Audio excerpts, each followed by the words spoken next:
Hi, everybody out there in Facebook land and at the Making Your Relationship Remarkable land. So tonight, I'm going to dive in. Tonight is day 2. I'm going to dive in where we left off. And before I do that, I am going to review some of the stuff that we covered yesterday. Let me back up. I should be right here. Okay. There we go. I'm not going to play that presentation again, but welcome. And if you're joining me on Zoom, please let me know. Type your name in there. And if you're joining me on Facebook, I would love to see your comments there. So you can join me and make comments there. So let me make sure my speaker's hooked up right.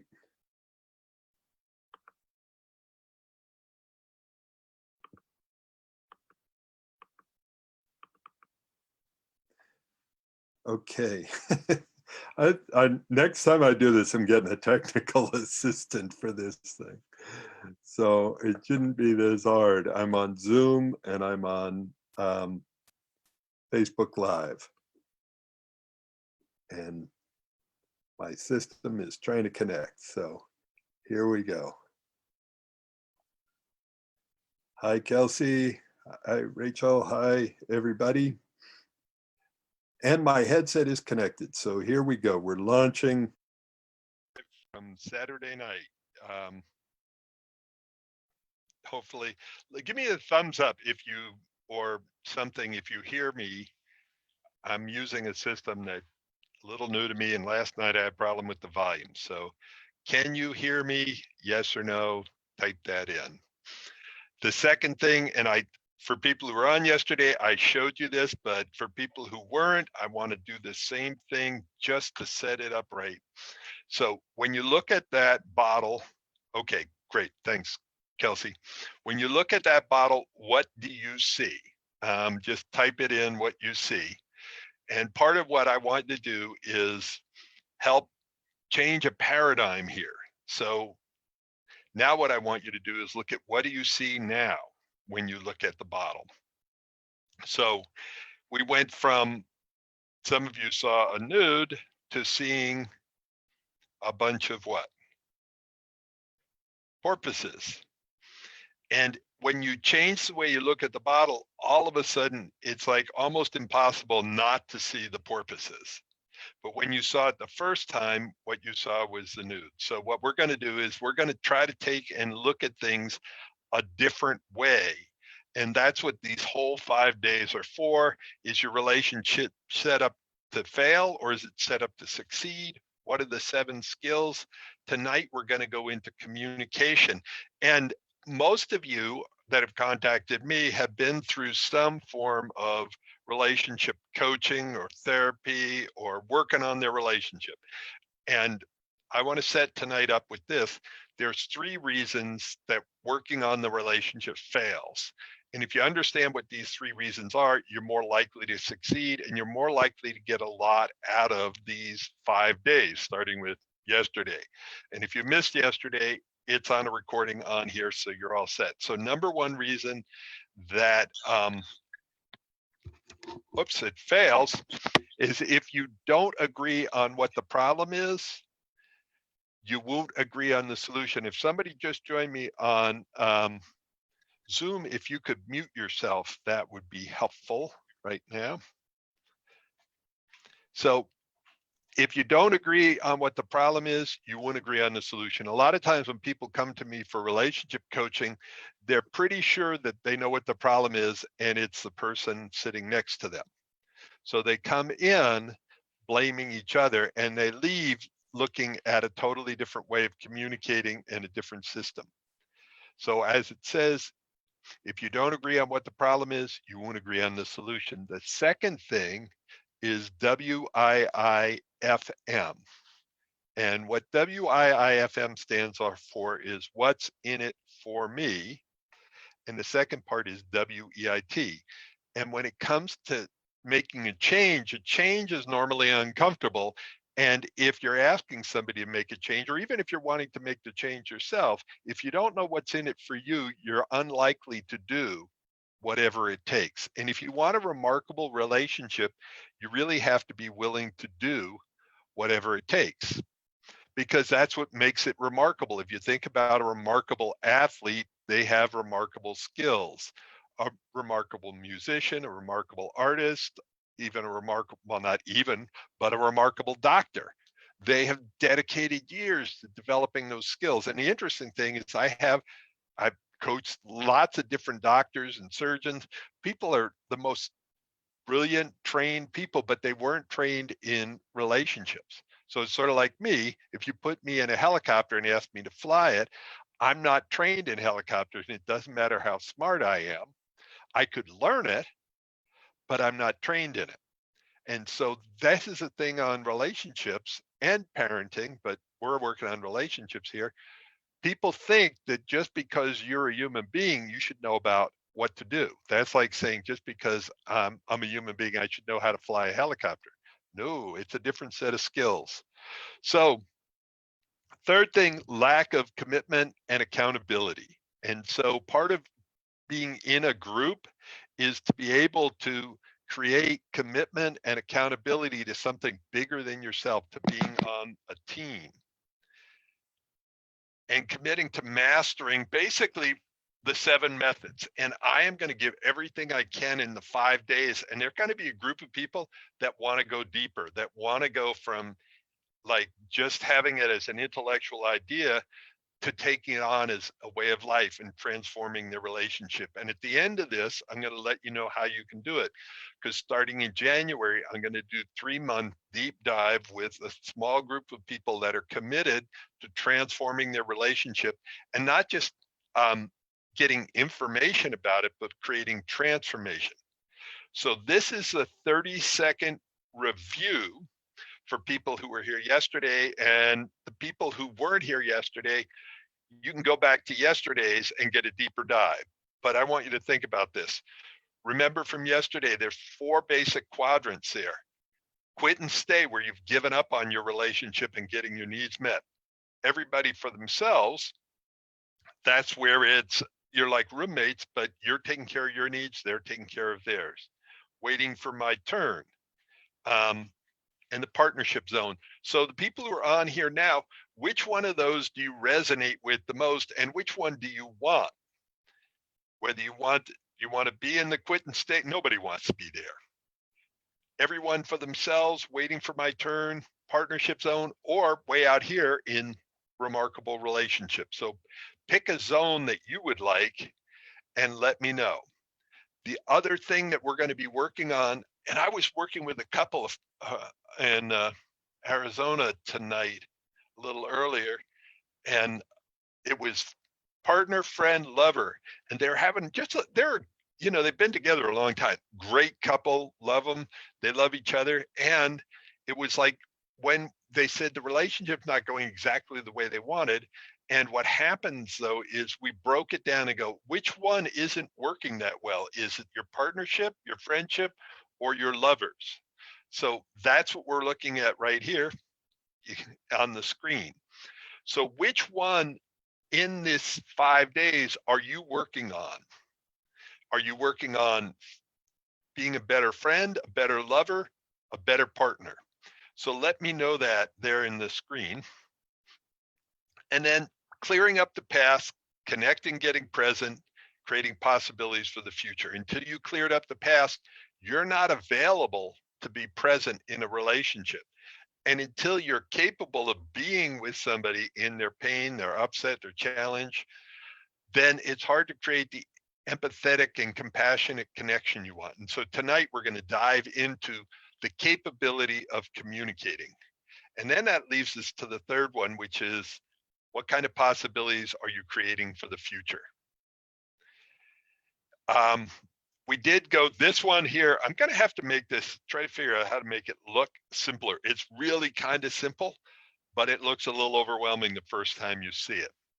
This is the 7 skills. So compassionate communication skills, we're going to dive into that tonight. Getting your needs met, being able to notice, name, negotiate your needs, resolving conflicts, wounds and triggers, because when we're all wounded and we either get bitter or we get better. Then building trust, the 3 shades of intimacy. Whoops, I bounced ahead there. I'm afraid of pressing a button to go the wrong direction here. Well, it was the 3 shades of intimacy, which is emotional, emotional, physical, sexual. And then the last one is dealing with difficulties and differences and making decisions. So are you able to communicate about all that? So that is the 7 skills. Which skill are you working on now?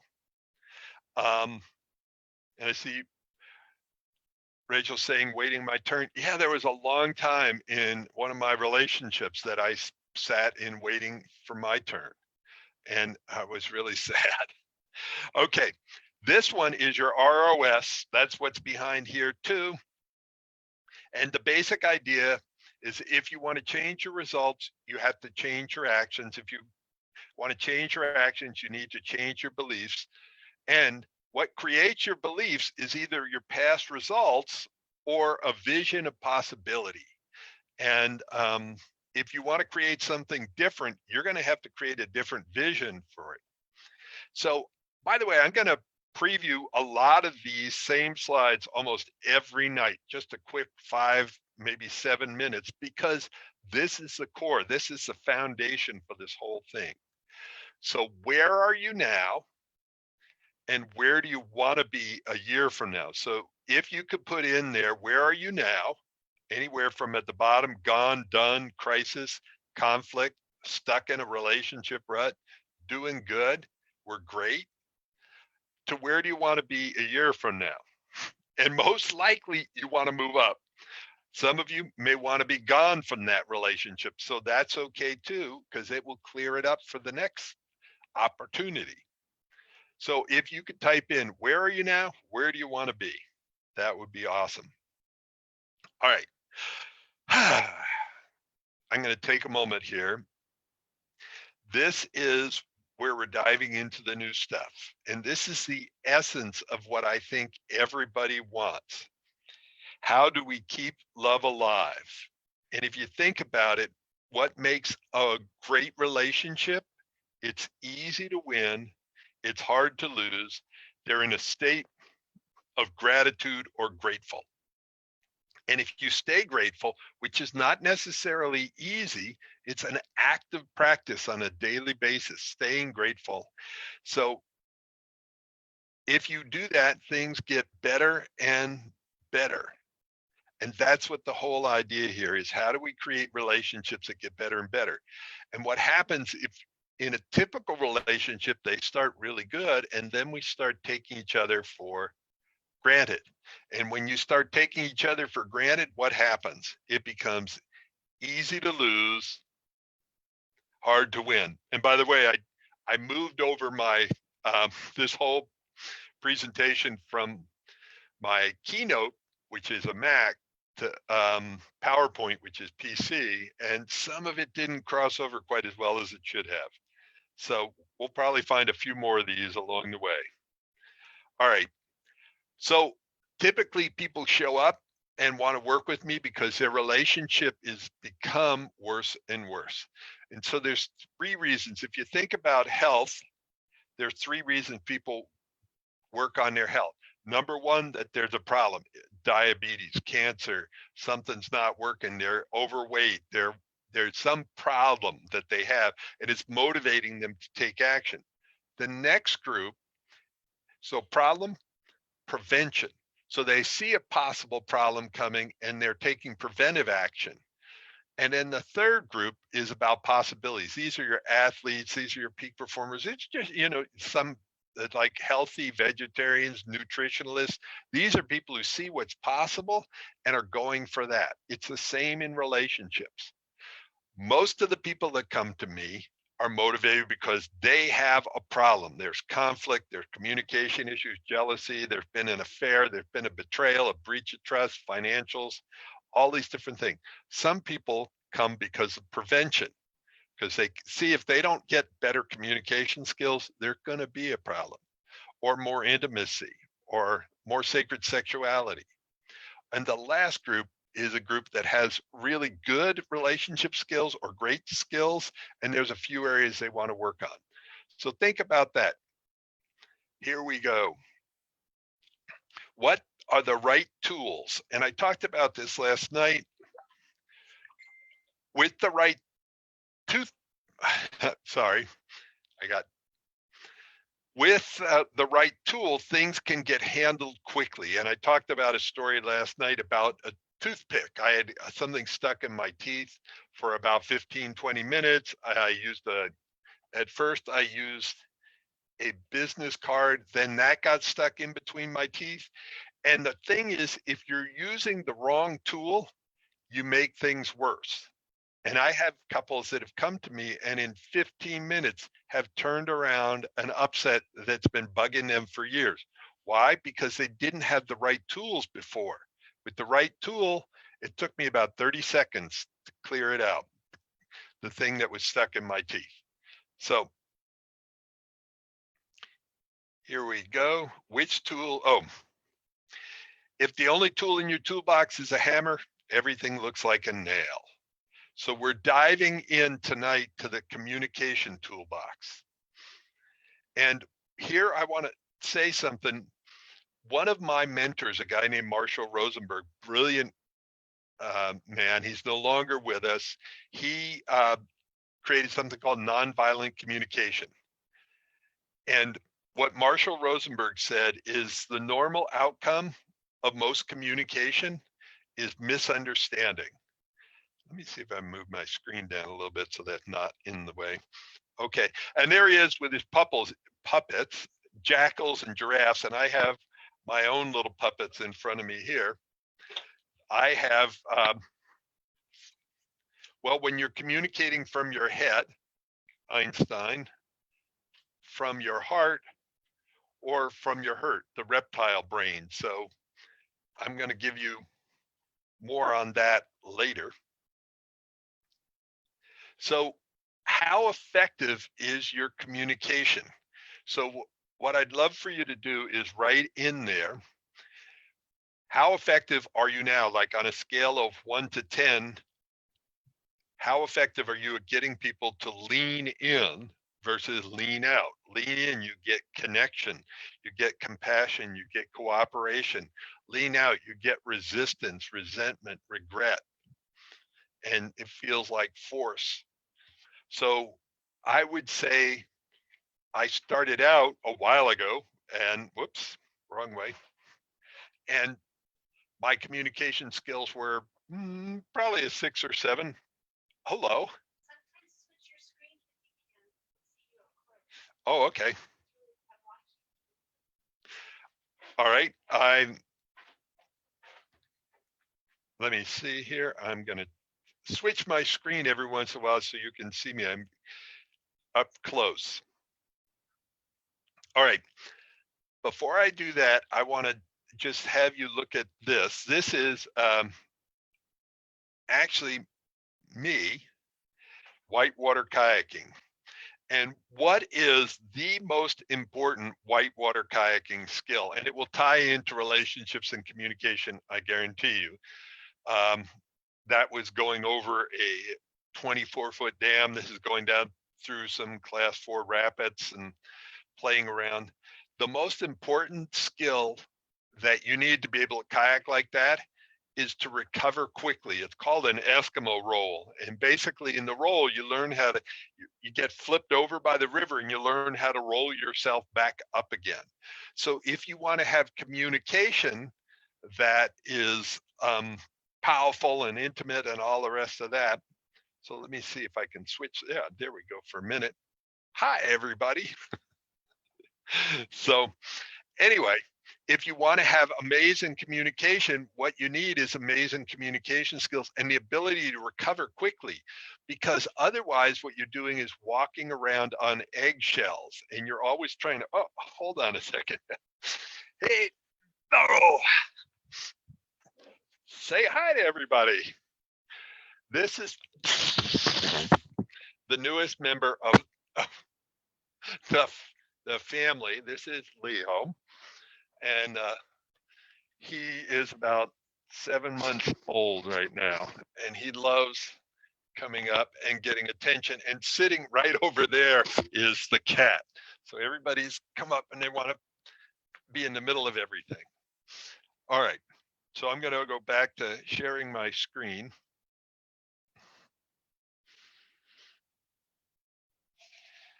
And what difference would it make for you if you could recover quickly from upsets, misunderstandings, conflicts, hurt feelings, anger, upset?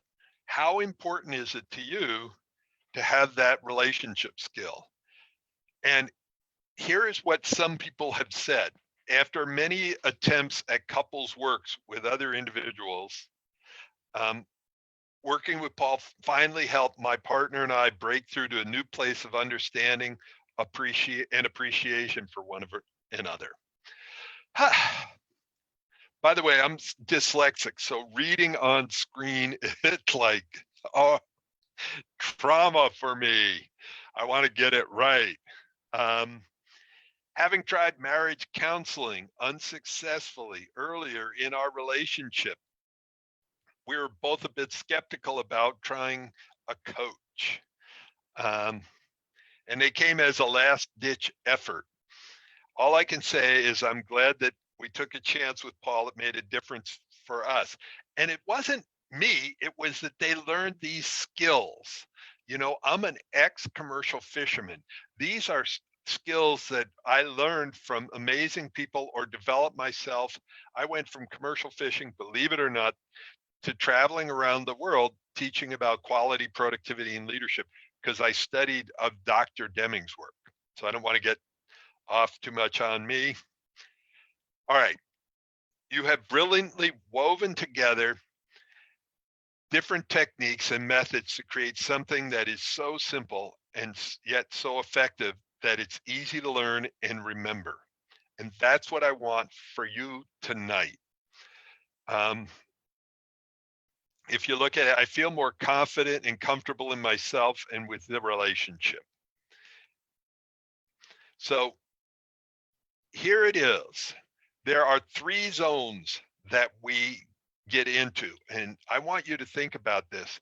There is the comfort zone, there is the learning zone, and there is the terror zone. And in the terror zone, you don't learn, you get shut down. And in the comfort zone, you rarely learn. So what we're trying to do is get you into the learning zone. And the more that you participate tonight and on this with this whole group, the more that you're going to learn and get uncomfortable and actually share what's alive in you. This is a closed group, and I'm not sharing these videos with anybody outside the group. So this is a place where you can start talking about it, and you can find other people that are having similar issues, and we'll be working and taking deep dive into it. And people, if you're alive, if you're breathing, you have relationship issues and communication challenges. I still have relationship issues and communication challenges. I'm just working really hard on it. So this is a cute little tool that I found online. It's a translator. And basically what tonight is about is that, you know, you can talk into it in one language and it will translate into another language. It's very cool. So here is your first translation. All communication is either an act of love or it's a cry for help. And if you can see it that way, sometimes it's a lot easier to deal with your partner when they're upset and they're crying for help. Also, it's important for you to know, which one are you doing? Are you crying for help or are you giving an act of love? It's like in the process, you're either giving or you're wanting to receive. So here's the big picture. And I learned the big picture when I went to see Marshall Rosenberg. I spent about a month in Sweden with him at one point. And it boils down to this. Do you want to give a gift or do you want to receive a gift? When you're communicating, you want to make sure, and here's the odd thing, I don't even have a great way to say it, but when you're communicating, one of the greatest gifts you can give is the gift of listening. So when somebody's communicating, what do they want? They want to be heard, understood, and valued. So when they send you a message, you let them know what message you received. Message sent, message received. Here's what I think I heard you say. I rarely, if ever, say that I understand you. I say, here's what I think I understood. Here's what I think I heard you say. And when I feed it back, they get it that I got it, or they get it that I didn't. But the message is complete. And if you're not completing it, your message is, your partner, I doubt it if they feel really heard, understood, and valued. So if you want to be effective in your communication, here's what you want to do.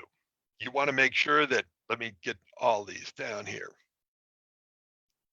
Number one, so when you're listening, what the person who's speaking wants, they want to be heard, they want to be understood, they want to be valued. And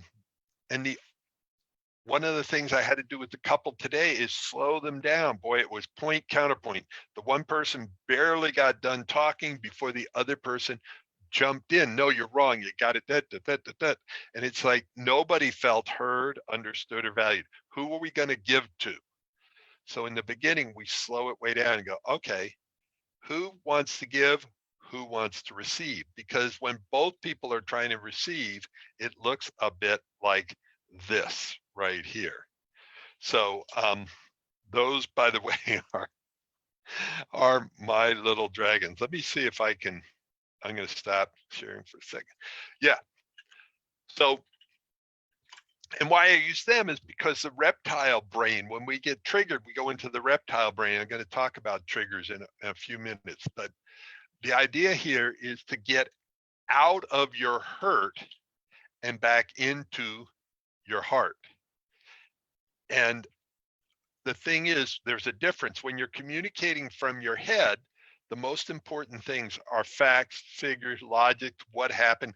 I want to understand it. Understanding is key. When you're communicating from your heart, it's about love and connection and emotions and vulnerability. And vulnerability is key here. And vulnerability, they don't like it when they're in their head being vulnerable, because that means you're weak, you don't understand things.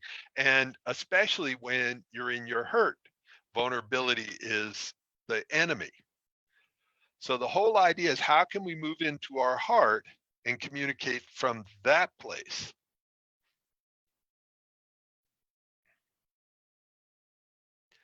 So I'm coming back on. So heard, understood, valued. The second side to this, whoops.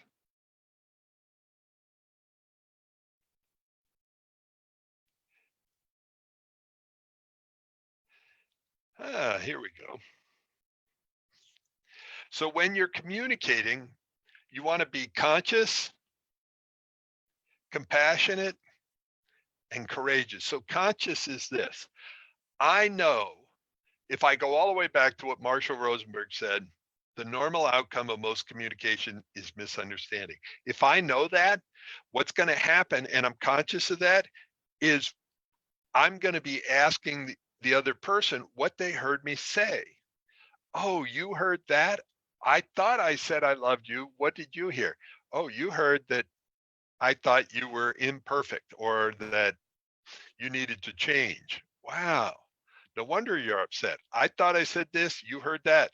If you're coming from this place, you worried more about what they heard rather than what you said. Because there's a lot of times it's sort of, got to be careful of saying this, but there's a bit of a movement that says, like, you're not responsible for what the other person heard. Well, yeah, there might be a little truth to that, but if you want to get the communication, if you want to be responsible for your communication, you want to know what the other person heard and how they heard it. Otherwise, you have no real control over the outcome. So if you want to have remarkable communication, you are always checking in and going, wow, what did you hear me say? And you're talking in little chunks. And the feminine mind can talk in much bigger chunks than the masculine mind can absorb.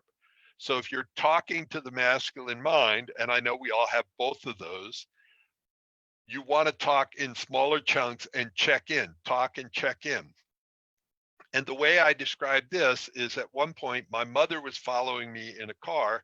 We were driving in Denver, Colorado, and I knew my way and she didn't. So if you want her to follow you, what do? Well, I could have driven really fast, zipped all around the back roads, gotten to the car repair place, looked in the rearview mirror and go, where's my mom? Because I would have lost her for sure. So if I want my mom to follow me, what do I need to do? At every red light, what do I need to do? At every turn, what do I need to do? What do I need to do on a regular basis? Like check my rearview mirror. Are you with me? And only go short distances before I check in. If you have an important emotional conversation that you're having, you need to just go short distances and then check in. And think about it. If you go too long, basically, if you don't check in, they check out. So say that with me. I know that you're on your computer and all that, and I'm not going to hear it, but say it with me. If you don't check in, they'll check out. If you don't check in, they'll check out. If you don't check in, they'll check out. If you remember that, it's going to be helpful. Little chunks, the more emotional it is, the smaller the chunks, and checking in on a regular basis. And I watch couples where it's like I could almost look at my watch and go, there goes 5 minutes where she hasn't stopped or he hadn't stopped talking. And there's no way in hell. Marshall said it's 40 words, especially if you're emotional. Only hear 40 words before you check in or they'll totally check out. So does that make sense? Type that in. If I don't check in, they'll check out. Thank you.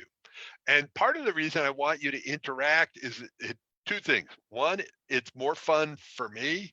Number two, it helps you remember everything better. So let's go. Here's how it overlaps. Oh, whoops, sorry. So conscious, the next thing, compassionate. So you want to meet them where they're at. That's what compassion is to meet them where they are rather than tell them that they shouldn't be feeling that way. And I call it logicalize, but try to use logic on why they shouldn't feel the way they're feeling. So that's when this tries to tell this, and it shouldn't feel the way it feels. It rarely goes well. And then courage comes from the French word le cœur, from the heart. So it's how do you communicate from your heart? Okay. And I want to hear, did that make sense? If you could tell me, that would be awesome. All right, here we go.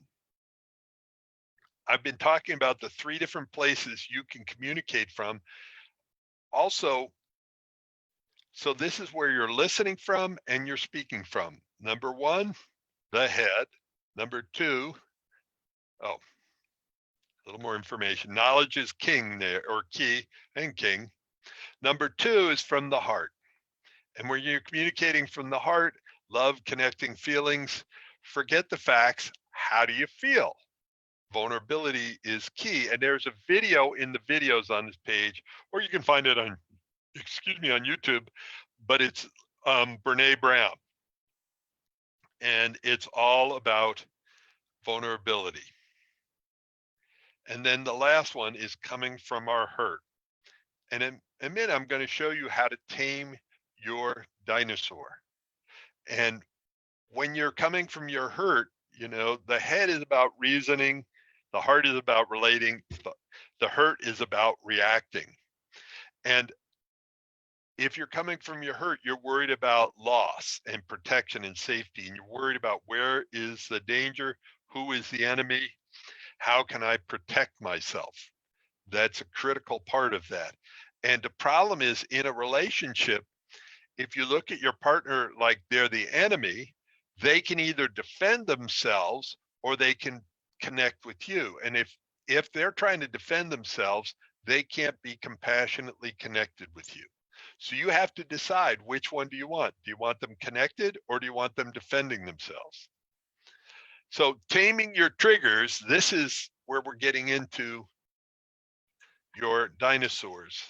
And when we do the actual workshop, we're going to get into more exercises and interactive here. And I'm trying to figure out how to make Facebook more interactive. I think tomorrow night, I'm going to try this new program where people can come on with me on Facebook Live if they've got a question, they want to interact.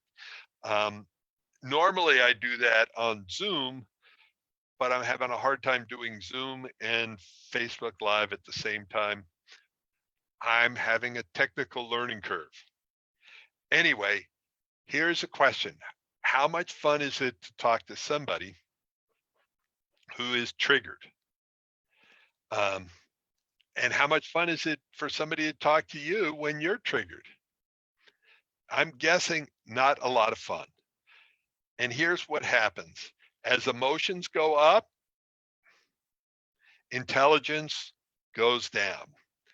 And a lot of these fancy tools that I teach, that other people teach, that you read in all these books and tapes and all the rest of it, they don't work when you're in your dinosaur brain, because all you're worried about is fight, flight, freeze. Where is the enemy? How do I get safe? So what I want to do is I want to teach you something to help you in this area. And there's a great book out by Stan Tatkin called Wired for Love. And I was studying his stuff and really made sense to me. There are 3 levels of being triggered: alert, alarm, attack. Alert, that's where, like, at night, you wake up and you thought you heard something rustling in the other room. So you're like, alert. And then you hear footsteps, you go from alert to alarm, and then you see your bedroom door opening, you're at attack mode. And see, when you're in attack, that's really good for attacking something. Like when I was a little kid, I woke up in the middle of the night and something was in my bedroom that wasn't there when I went to sleep. And I think I was maybe 5 or 6 years old, and I went into attack mode. And when my parents finally came in, I had wrestled this pile of laundry to the ground, and all the folded clothes were all spread all over the floor. My mother had come in and put a laundry basket and a pile of laundry on a chest of drawers at the end of the bed. And I woke up and I attacked it. Another time when I did something wonderfully crazy, a little embarrassed about this one, we had bunk beds as a little kid, and there was a railing, and I had hung my hand over the railing and fell asleep. So I woke up and there was a hand in front of my face, and I went from alert to alarm to attack in 30 seconds, and I bit my own hand. Oh, the shame. And yeah, I left marks. So what we want to do is, it's really important to catch yourself or your partner when you're in alert or alarm, and just go, whoa, wait, hold on, that didn't feel good. Let's slow down. Let's back up before we get into the attack. Because when we get in the attack mode, it might take hours, sometimes days, to calm the nervous system back down again. So I'm going to give you some tips and tools on that one. And this is all hinging around having that compassionate communication tool. That's what we're working on right now, because that's the hub of everything else. And this is dealing with conflict resolution right there, and your level of intimacy and trust, and being able to deal with wounds and triggers and handle differences and talk about needs. because a lot of times we avoid talking about important things because we don't want to trigger our partners or get triggered ourselves. And here's how you can tell, you can say it like Jeff Foxworthy, you might be a redneck if, well, you might just be triggered if you can't tell your enemies from your allies. And how do you know that you're treating your partner like the enemy? Well, you stop communicating with them clearly. You start withholding information.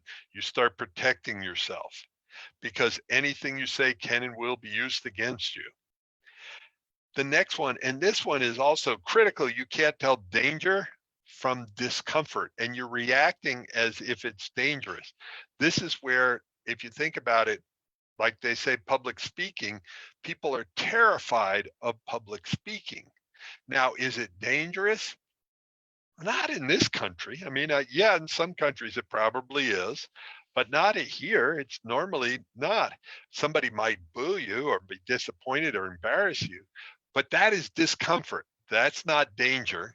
And a lot of times in communication, when we're pushing outside our comfort zone, we go, I don't feel safe. And what we really mean is, I don't feel comfortable. I'm getting out of my comfort zone. So it's important to know that. We want to get you outside your comfort zone if you want to learn and master this stuff, but not out into the place where you're triggered and you feel like you're in your terror zone, your danger zone.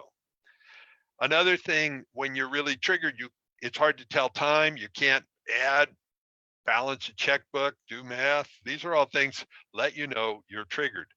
So what would it be like if you could